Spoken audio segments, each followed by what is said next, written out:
also a very fraught and difficult time to be an investigative journalist or to be a journalist. We are in a landscape that is still a landscape full of landmines, that is filled with many new threats, with many new forms of harassment of our society, that the press plays an important role as watchdog of society, as the fourth estate, as a check on power. That consensus is rapidly fraying. In many of our countries, journalists have been vilified as prostitutes. I found that that was a term quite commonly used in more than one country in Asia. Purveyors of fake news, tools of liberal and globalist elites, and so many other things. And I'm sure our panel can share their own experiences. So this panel will talk about this new landscape of threats, both online and offline, the real world and in the virtual world. And I'm very proud and very pleased that we have with us today some of the most independent, professional voices of accountability and watchdog journalism in Asia. They are the shining lights of Asian journalism, and it's an honor to be sharing this platform with them. Let me introduce them one by one. To my left is Zaffar Abbas. Zaffar has been the editor of the influential Pakistani daily called The Dawn since 2010. He is a respected political journalist, and he's been at the helm of the coverage of many upheavals that have rocked his country in the past few years. Zaffar is also the founding chair of a group called Editors for Safety, which is made up of editors and directors of TV news in Pakistan. And it was formed in order to unite news organizations in dealing with threats of violence and journal insecurity in the Pakistan media landscape. Seated next to him is Mulia.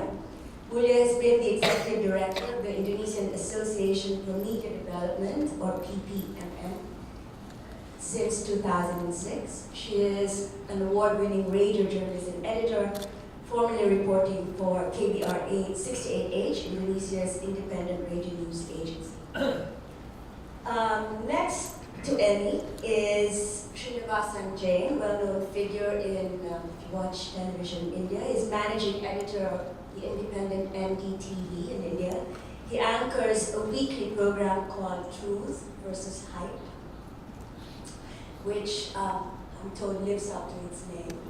NDTV was set up by a journalist as an independent news channel. It's not been without its share of controversy.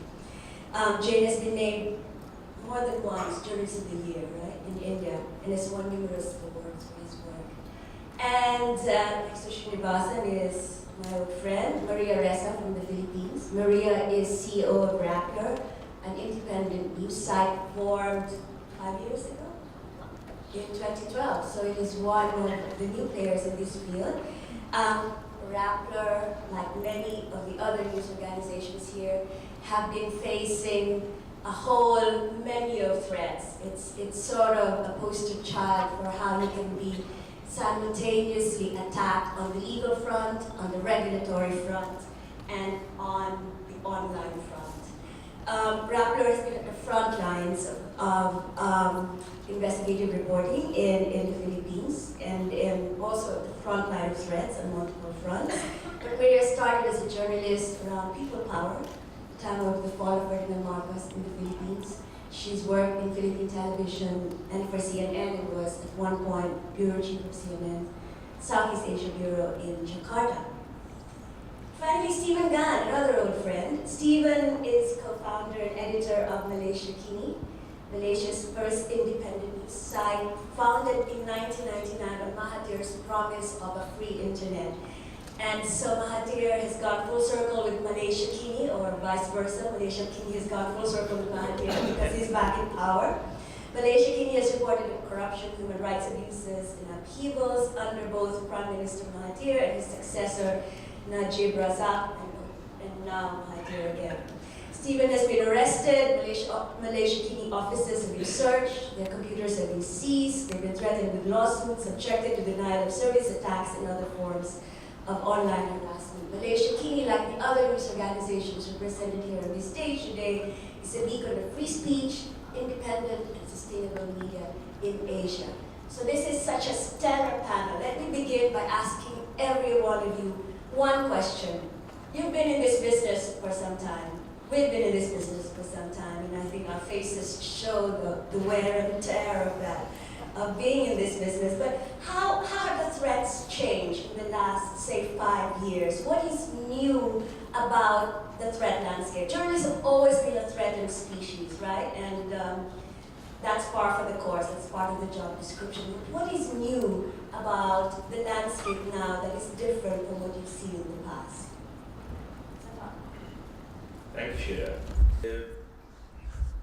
I go back from what's now 37, 38 years in journalism. It started in Pakistan when there used to be complete censorship, and we used to physically take the paper, pre-printed paper, to the censor officer, and they used to pull out the stories that they thought will not be liked by the martial law regime of that time. Since then, we have moved on. People have gone to jail. There have been protests. We earned what can best be described as a certain level of press freedom. Last 5 to 10 years have been different. We lived through the earlier stage, struggled and got freedom. Last 5-10 years, Pakistan, as many of you may know, it started by targeting journalists, eliminating dissent or attempt to eliminate dissent by both militant organizations as well as a number of state institutions. And if you look at the CPJ figures, you will see a whole list of journalists who were killed in the line of duty. That was one disturbing phase. In bits and pieces, this still goes on. But as Sheila asked, what has possibly changed in the last 5 years? A new kind of phenomena has taken place in Pakistan as well as in many other countries, in my neighborhood in India, in Bangladesh, and outside South Asia. And that is that, as I discussed with friends and colleagues yesterday, the new phenomena is, yes, kill journalists, eliminate journalists if they are, according to the state institutions or militant organizations, are doing messy work that they don't like. But concentrate on killing journalism. Malign journalists, defame journalists, malign journalism, the liberal values, and create an atmosphere in the society where people start to hate journalism or truthful journalism. Bring up a narrative where journalists and journalism are regarded as something evil, and to a large extent, with the powerful forces, with the resources that the state institutions have got, with the kind of ultra-nationalist forces that support this kind of narrative, they are gradually succeeding, and that is where the real threat and the real challenge lies. Thank you. Annie, would you like, what is happening in 1998? So you had, since then, about 20 years, press freedom. What's happening now? We see that there is a big change that shifting and shaping our media and journalism face now. I have 3 things that come up in my mind about the changing landscape. The first is because after the reformasi, everybody is easy to make media and become the journalist. Our press council, this is our independent body formed by the press law to protect press freedom, say that we have now more than 47,000 media in Indonesia. Mostly 43,000 of them are online, and we have 100,000 journalists. Because of these changes, I see 3 things. First is media ownership, which control the newsroom. Since the freedom to establish media become journalists, people with has no background on media are starting to have media. And they making media organization for their business or political interest. So business and political interest now is controlling majority of the newsroom in Indonesia. This is something we didn't see before. All over the country, we have 12 big conglomerations controlling over 80% of the media in all over the country. And only a few of them could maintain the independency from its owners. In 2014, we had the election, and the media tends to be biased in reporting election according to the interest of the owners' political patronized. And then to changing behavior in consuming the news. Indonesia, well, we have the people with almost the longest time spending in the social media. We are number 3 after the Philippines and Brazil. We spend 3.5 hours in social media. And as the national survey said, what we are doing number 2 in social media is to access information. And this is changing the behavior of how we consume the news now.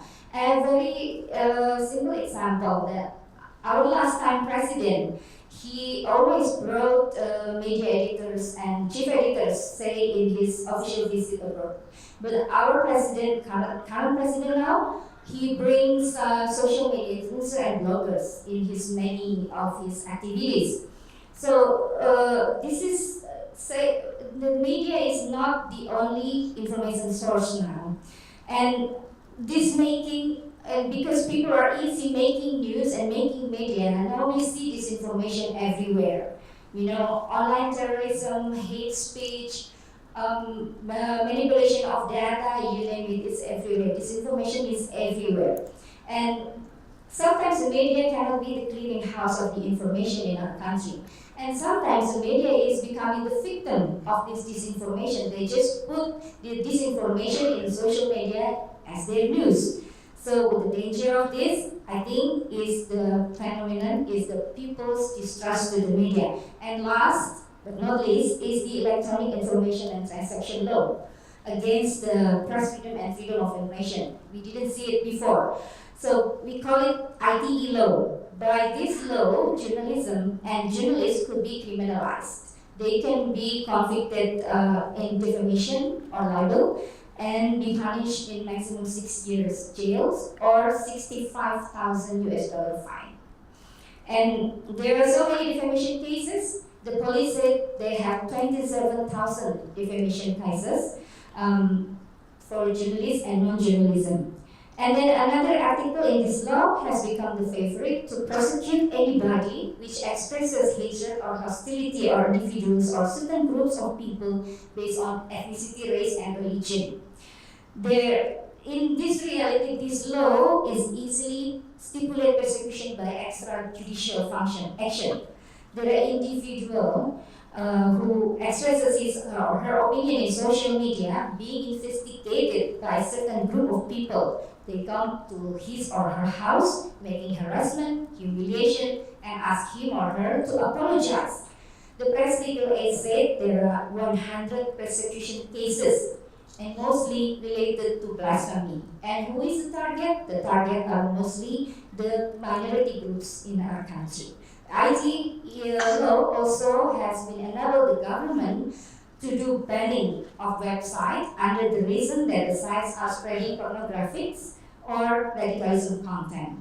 But in fact, some of the banning targets were websites with critiques to the government and reporting human rights violation from LGBT groups. I think those are.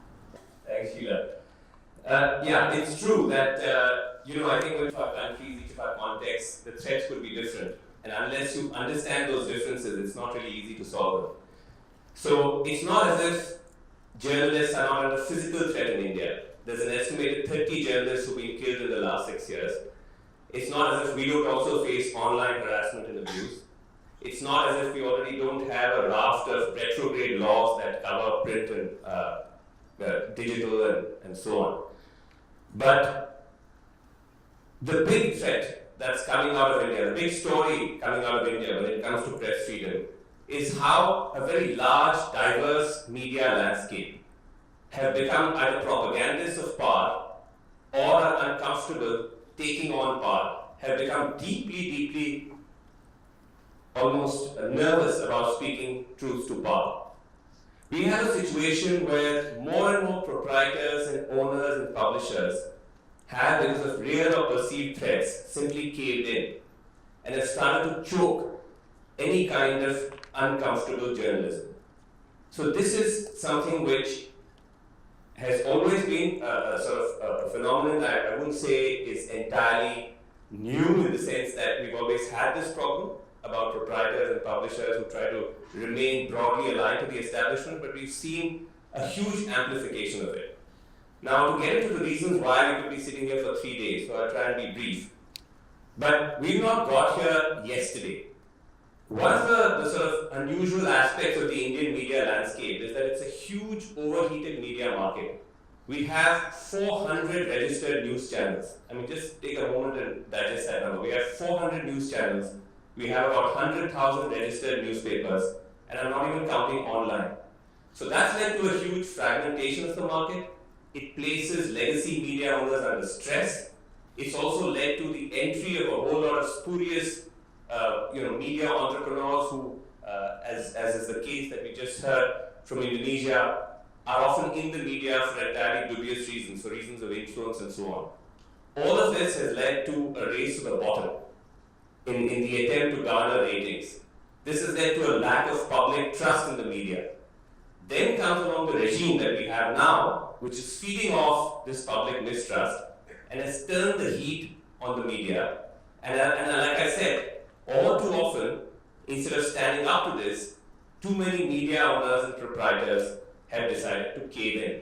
And so it's this silent coup, this bloodless coup that is taking place in newsroom after newsroom, which is the real threat in India. And I'll just end by giving you two quick examples of how this is working. I'll give you an example of what the exception is, and then I'll tell you about NDTV, the news network I work for, which is actually a bigger one. NDTV is the exception. Let me give you an example of the common manner in which this is happening. So we have a newspaper in India. It's one of the largest circulated dailies. It's a very mainstream, middle of the road, playing it safe newspaper. Sometime last year, they bring in an editor from the Wall Street Journal. He starts to shake things up. Under his watch, they start a hate tracker, which is tracking hate crimes in India. There's a sense that attacks on minorities and so on is growing under this current government.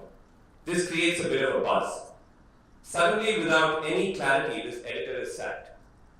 And on the last working day, or just a few days after he quits, the hate tracker comes down from the website of this newspaper. No explanation is given by the paper. The team that he worked with to put it together are made to feel uncomfortable. One by one, they quit. So this newspaper has been brought in line.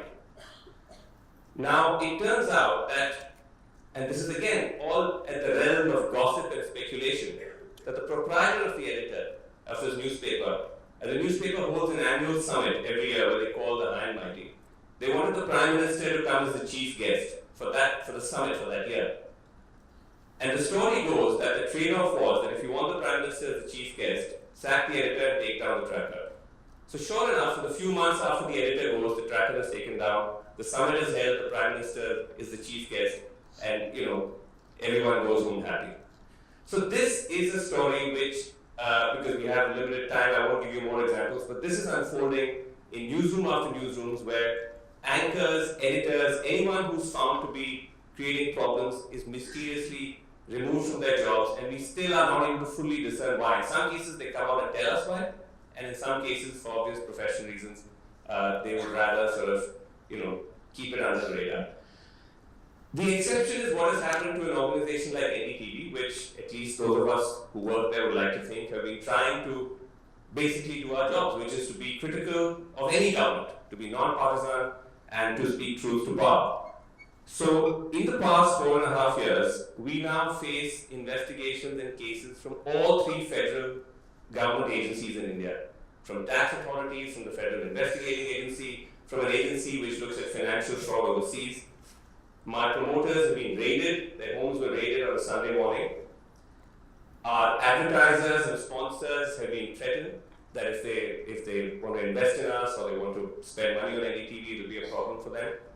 All of this has led to a dramatic drop in revenues. This has led us to frankly, to have layoffs. We had to lay off a fourth of our staff.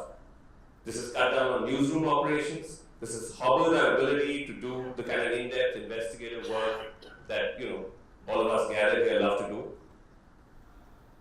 And of course, as all of this drops, your ratings drop. And your ratings drop, your revenues drop. So you're kind of trapped in a vicious negative cycle. Now, of course, we're in court, we're fighting the cases, and so on. But it's not easy. So I think that, as I said, is really where we are in India today, where a large section of the media have become propagandists, and they've actually turned on the few remaining media institutions which are still trying to hold out. So it's really media versus media, which is as big a problem as government versus media. And it's sort of become a situation where, frankly, speaking truth in India has acquired sort of revolutionary capacity. Thanks. It's so interesting. This must be, we have many things in common, but I think I just want to pull out to two big things, and I'll disagree with Sreenivasan in the sense of its individual countries. I think there are two huge major trends that are global. One is slower because it is about who has power, i.e. who has the money, right? The rich have gotten richer. More people are coming up from the poverty line, but the rich have gotten richer. And the power structures, the way we used to, the way we media used to have these checks and balances with power, that shifted because the rich have gotten richer and they moved into power, political power. And I think what happened now, connected to that, is the fast, how does that happen? It comes with the fast pace of information.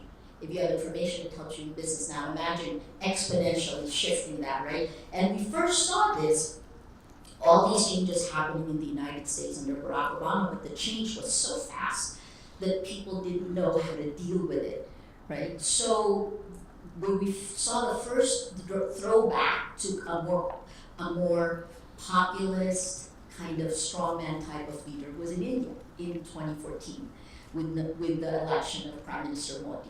And then shortly after that, the same year, in Indonesia, when General Prabowo almost won, and probably would have won except for one social media photo the weekend before.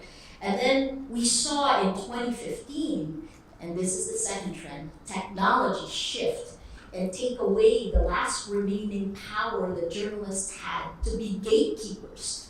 That was huge. Because without the gatekeepers, you're inundated by exponential flow of information, too much for our minds, for humans to actually pull. And when that happened, that opened the floodgates to information operations, which led directly to geopolitical power shifts. Journalists are still connected to the nervous system of that, but we are under attack because in almost all of our countries, except Stephen, he's in a good place now, better than we are. No, but in almost all of our countries, the first institution of truth tellers attacked and discredited on purpose are the journalists. So for me, so to take that, right, world of scarcity, before that was when we were gatekeepers, now it's world of abundance, everyone is a journalist. The information institutions that target, information operations that target institutions, that change perceptions, and then this is where I'll go back to Rappler. We were attacked in 2016, July of 2016, exponentially, and it was brand new, so when I saw Mark Zuckerberg in Congress this year, I was like, oh, been there, done that. And then when he says it'll take 5 years to fix it, I'm thinking, in the global south, Facebook cannot take 5 years to fix it because in Sri Lanka, in Myanmar, in the Philippines, in India, people are dying. The kinds of the lynch mobs that have been formed because of disinformation, right? So, but that's different from operations of government or state actors. Where do they intersect? They intersect in the worst of human nature. Social media has gotten to the point where the level of propaganda, the level of lies, without the gatekeepers, are injected directly into the bloodstream of society. And that is what is killing the truth. And I think our biggest challenge is, how do we fight that?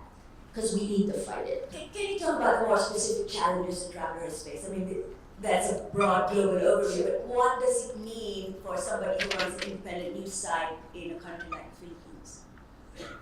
Oh God, there's so many. I mean, the first is that all of a sudden, instead of trying, we are all trying to find sustainable business solutions, right? We need the business journalism to continue to survive, and the only way to do that is to understand the technology.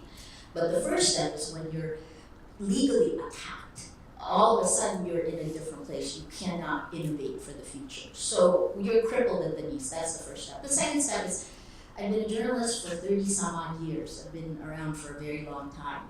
Some of us at this table, actually at the round table, right? So we've known each other for a long time, and I have never thought that I would have to face arrest.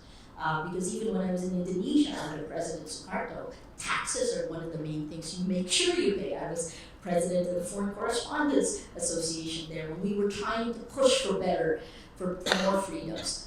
But now our journalists, the same. The Damocles sword is hung over. Rappler faces 7 cases. Let's say since January this year, not only did the government try to revoke our license to operate, we're still fighting, so we're still operating. Some people thought we actually shut down. That's bad when people think you shut down. That scares your advertisers. To the ones who stayed with us, thank you, thank you. The third thing is that, what happens when you do a really difficult story? We released last night a series, an 8-part series, of how the Philippine National Police actually hired the vigilantes that are killing people in the Philippines. And you're talking about a death toll, depending on who you speak with, 30,000 people in about a year and a half. That's a huge amount. What the Philippine police will admit to kill directly in the drug war is about 4,500, a little bit more. Sheila, you're doing this work, right? But in December last year, they actually made a mistake and posted on Facebook something that admitted the killing of 20,000 people. So, do you do that story? Yeah, of course you do that story.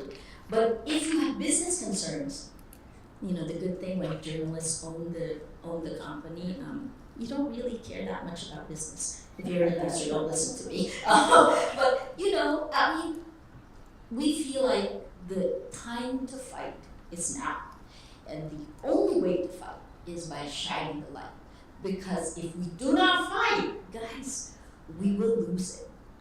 Our institutions, because I think that if you look back to the many years of corruption and abuse of power and all that, really it's because of the fact that you have one political party and the prime minister, the head of the party, having complete control over all the institutions, the police, election commission, media, the civil service, and all that. So I think that the next big step for us is really to ensure that all these institutions are independent and free and strong. When you have that, I think we do not have to worry so much about not so much about those in power, because they cannot do so much damage to the system. So I think that's the most important thing. And of course, for the media, really to repeal and to amend all the laws that's been. The last time I checked, there are 35 of them that directly or indirectly impinge on press freedom. So I think those have to go. And there is talk about the fact that the government would want us to set up a media council so that we can self-regulate ourselves, and that's great.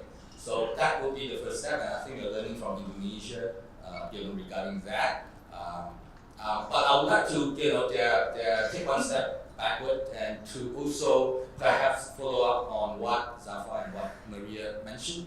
I think, a few years back, I used to say that, definitely there is, perception is that journalism is under threat. And I would say that, in reality, no. It's the media industry, it's the media companies that are under threat, not so much journalism. I think I really believe that, being the optimistic, I believe that journalists, the role of journalists will continue in recording, the role of journalists in recording events, in building opinions, in presenting the facts, is here to stay. But however, I think looking at how the way journalism is being attacked today, I'm not so sure anymore. Really, I think we really have to, as what Maria said, we really have to fight back. I think I just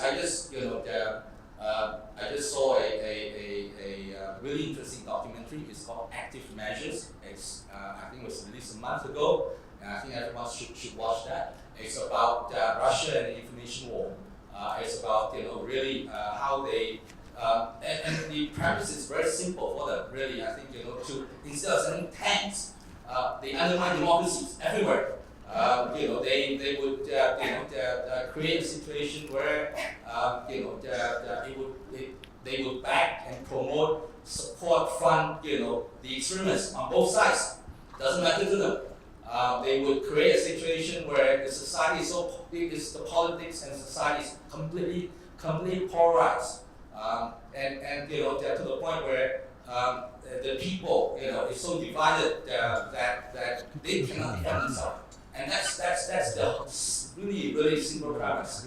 And I think it's happening not just in the United States, it's happening everywhere. I think it's important for us to really as journalists to expose this, to expose the kind of active measures that's been used by all governments in our countries. And also I think we need to work together as journalists.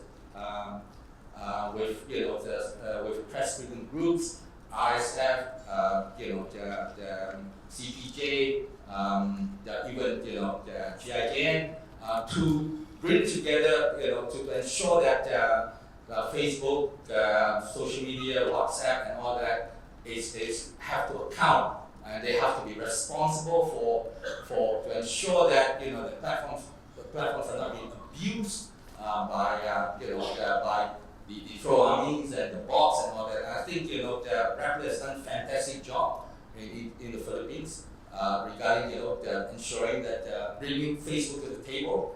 And I think we need to do that globally. Really, I think we cannot continue to fight this on our own. And I think this issue is one of the very few issues, in fact, the only issue for a very long time that actually concern everyone, north, south, east, west. And I think this is the time that we really need to come together, fight back, and to ensure that the role of journalists in recording events, presenting the facts, and building opinions is here to stay. Thank you, Stephen. Yes, fighting back. Let's talk about fighting back, because there are many battles. So Stephen, he said the primary sort of front is the front against the platforms, getting the platforms to recognize that they have created a new disinformation order that needs to be remedied. Sreenivasan, he said the problem is mainstream media in India, and that is being brought by power. Then you talk about new laws. So Zaffar, let me start with you. What should our priorities be in this new space, and realistically what resources do we have in fighting these battles? Well, in order to fight that, we have to understand where the threat and the challenge is coming from, where a new definition is being given to what is called patriotism. For instance, in India, if journalists blame everything on the Pakistani intelligence, whether it's money laundering, whether it's violence, or whatever is going on, they are regarded as real patriots. Same is true for Pakistan, where the security establishment will look at the Pakistani journalists or Pakistani journalism as one who support their narrative vis-a-vis India. Anything that's happening from terrorism to floods in Pakistan, if it is being blamed on India and the Indian intelligence, you are a super patriot. So this notion of patriotism is in fact destroying journalism, free thinking, and what is called truthful reporting. And when we understand this kind of narrative that space is being taken away from truthful journalism, truthful journalists, then we can build a strategy. What can be the possible strategy? Well, we certainly do not have the kind of resources that the state has, whether it's in India, Pakistan, Indonesia, elsewhere. So we have to look back at the traditional way of galvanizing support from within us, the collective action, the collaboration, whether it is within the journalists' union, between the unions and the few owners that are left who still believe in press freedom and rightful thinking, and then move on to include the civil society to join us. We have won the traditional battles in the past by these kind of collective actions, but now this multi-pronged attack that is coming on journalism and journalists, we need to really rework the strategy, how effectively we counter the attacks that are coming through the social media platforms to malign journalists and truthful journalism, the kind of direct attacks that are coming in the shape of new laws to accuse journalists of committing treason, even if they are just trying to expose the wrongdoing of the security forces or the government. And in order to do that, collective action within the country will help, but only up to a point. We will need support of the international journalist organizations. You have to realize that doing spot reporting is not a problem with any government or any state institution. It's when journalists start to scratch the surface, to try to look deep into what is going on, what is wrong with the government, what is wrong with the robber barons, whether they are real estate mafias or money launderers and others. Then the real problem starts. And in order to try and regain the space, we will need support of the international community. People say, yes, when the international community support you, will be accused of being pro-West, pro-America, pro-India.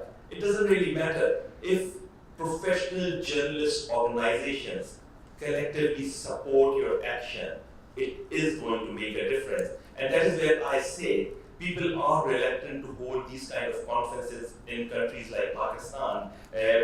Various reasons are given that the journalists will not be given visas, there will be other issues, it's a violent country. But I tell you, even if half of the kind of super journalists who are present here were at a conference in Pakistan with organizations like Jain, CPJ, or Open Society Foundation are backing them, it will make a huge difference.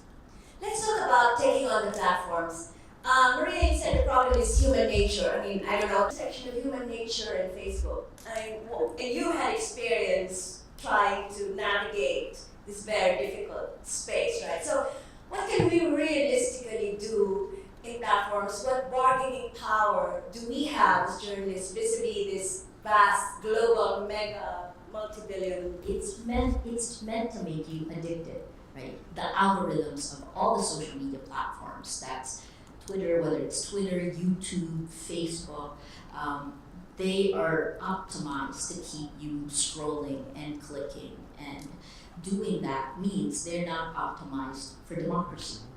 That means mob rule wins, and that means that these algorithms are gained, and the vulnerability within them has already been exploited by power. So for us, we saw it because Rappler is a startup and we live on social media. In fact, we are Facebook's best partners. We went around the country when we first started in 2012, teaching our students, teaching our community to use social media for empowerment. We all believed in this, right? And because of that, we benefited. Rappler became one of the top online news sites within a year and a half. But we were also the first attacked when it was weaponized. So in August of 2016, this is more than 2 years ago, this is where I began to feel like Cassandra. Guys, what is that Chicken Little? The sky is falling, the sky is falling. I took the data and gave it to Facebook. Facebook, 97% of Filipinos on the internet are on Facebook. You're talking about 63 million accounts on Facebook. And I think, and said this, that Indonesia is number 3. Brazil, which also has an election coming up, October 9th, We all live on this. And so what happened then was I said, look, here, this data. We started with a sock puppet network, 26 fake accounts. And we saw that it rippled through 3 million other accounts. 26 fake accounts. These were the fake accounts attacking Rappler. No, these are fake accounts influencing people in the room, right? Influencing other Facebook accounts. So that's the exponential spread of a lie. The 26 fake accounts. So we discovered this, and what we decided to do was to begin our own database. We called the database the Shark Tank, and once we had that Shark Tank, I gave it to our partners in Singapore. We are also one of 2 fact-checking partners in the Philippines. That's and AFP has just come in also as a global fact-checking partner. Anyway, so we continue to partner with tech because the reality is, right now we're kind of powerless, we journalists. When you talk about distribution, the world's largest distributor of news is not us. It's not our organizations. Although I think we still have a few years of power left where we can work together to help democracy in each of our countries, right? But the largest distributor of news are social media platforms. Did they listen to you? So, what happened? I gave it to them August 2016, gave them the data, and I had hoped they would fix it because I said, guys, this is so alarming to me, and if you don't fix it, remember, you have elections coming up in the United States. Is that me? It's not. Thank God. I know. Hello. So I, as a joke, we were in Singapore in the Facebook office. I said, as a joke, Trump could win. In August of 2016, it didn't look like he would, right? Anyway, I didn't hear from them. We came out with our series in October 2016. By November, when President Trump won, they asked for the data again. So they didn't believe, or probably, here's what's happened. Let me, in hindsight, these are American tech companies, and they spread, unlike us, they don't have to walk into a country, understand its culture, understand legal processes, because they're not legally liable. Although we'll see what happens with that. And so it's only now, I think, and this is where I'll be optimistic, it's only now that we are seeing these giants really taking account and starting to take action. And I'll point to 2 instances. One is the taking down of these fake accounts that led to, they didn't say they were Russian, but they did take down fake accounts, and then the Iranian accounts are the second one. The third is Myanmar. And they went into Myanmar and they took the very first step against the government. They took down and banned the generals in the military, the head of the military of Myanmar, because they contributed to the 10,000 people, at least 10,000 people who have been killed and the 700,000 people who have been displaced. So they know, and I think we need to continue putting pressure. We have a lot of news groups here. We need to work together on this. There has to be digital forensics that goes down and reminds these social media tech platforms that they are directly connected to reality and that they are turning geopolitical power balance upside down. And let's lead it to Russia and China, right? Which in the Philippines, after President Duterte won in October of 2016, he walks into Beijing, and without telling our foreign ministry, he announces that he's pivoting the Philippines away from the United States to China and Russia. It just got tagged on. This is all connected, guys. Sreenivasan, do you think that there are algorithms of disinformation? Can the platforms actually be able to resolve the issues that, as Maria said, have to do with human behavior and human propensity Okay. or to say junk news is, I think, the new phrase that's currently being used, not fake news. Right. Well, look, Sheila, I mean, the platforms keep, spouting virtuous responses every time this comes up, and whether we hold them accountable to it, whether they actually do it, is something that will only be tested. But I want to sort of draw the attention of the panel and the audience back to, as I said, some of the problems that go beyond just simply disinformation on social media. Because like I said, each context is different. And to take nothing away from what Maria was saying, that in India, for example, internet connectivity is only at about 15%. So, 15 to 17%. So, of course, fake news is a problem. Of course, disinformation is a problem. But as I was trying to point out, the bigger problem is something which is much more structural, to do with the media business as a whole. And how you fix that is a big challenge. So what we really need, what good journalism needs, is frankly clean money with no strings attached, or as few strings attached as possible, right? So where do you get that from? I mean, on a lighter note, there's a casino across the lobby. So we can all go there and just, go all in with all that we have. I think we're all feeling lucky today. And just go home with a truckload of cash and do some good journalism. But there are no easy answers to that question. One of the things that's happening in India is that increasingly as legacy media, because of the fact that you have these compromised business models, is towing the establishment line.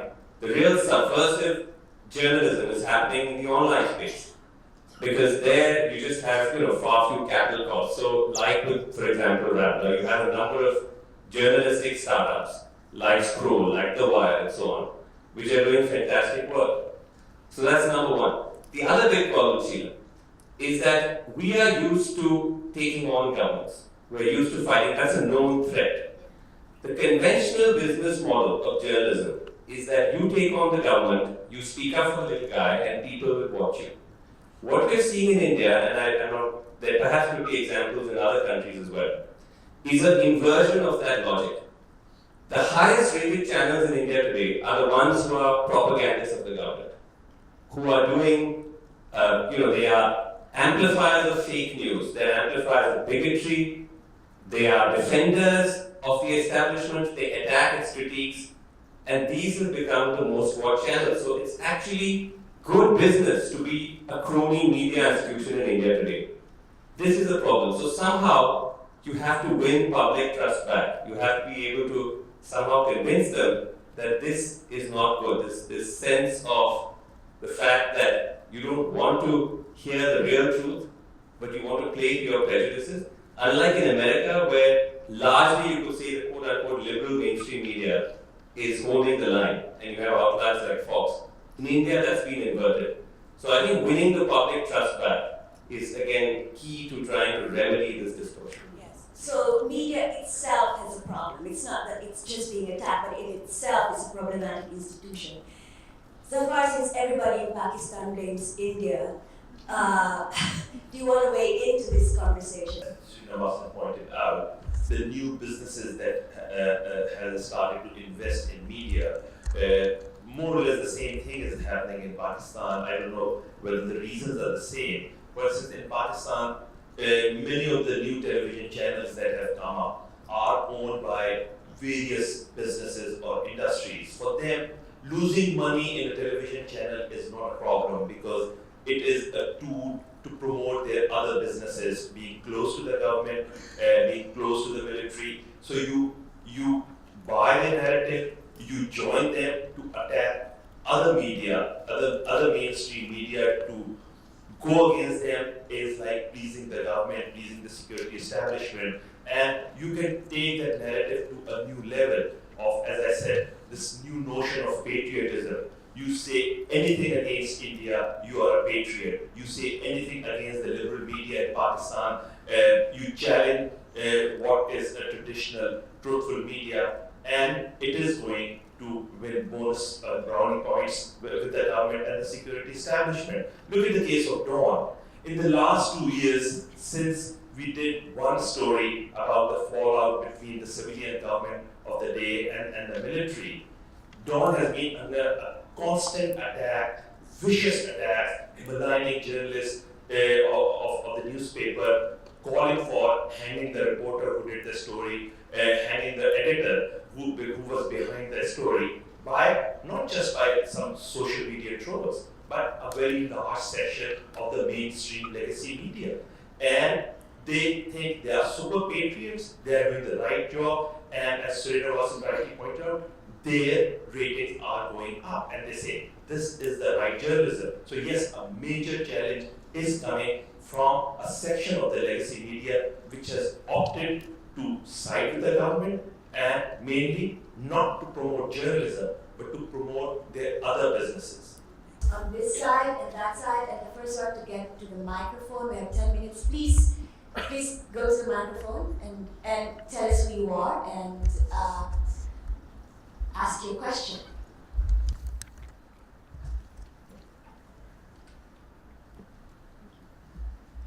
I'm Sophia, I'm from Scroll, an independent news website in India. I have a question for Maria and Stephen. What in your experience is the best way to build a protected wall of reader trust and support at a time when independent media is being tarnished as being partisan, as being the political opposition, which we are not?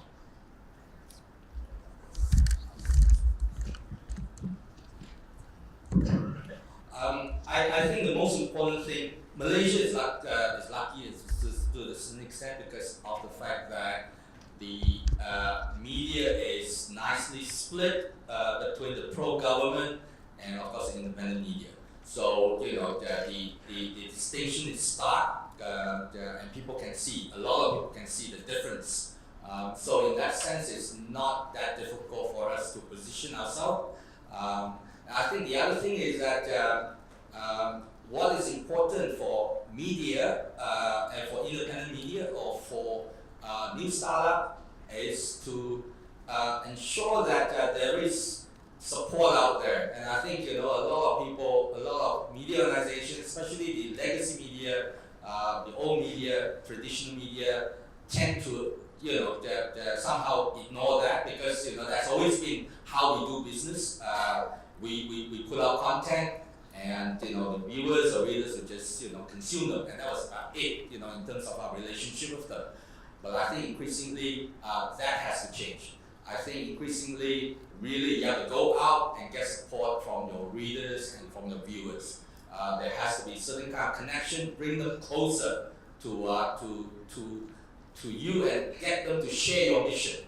And I think that to a certain extent Malaysiakini over the past 20 years have somehow done that successfully. I think we have managed to, through our crowdfunding, through our subscription model, through our events, that we are able to actually get them to buy into our mission. And of course, thanks to the government, because of the fact that they were harassing us, they were raiding us, they were charging us with all sorts of charges, and we're making it public.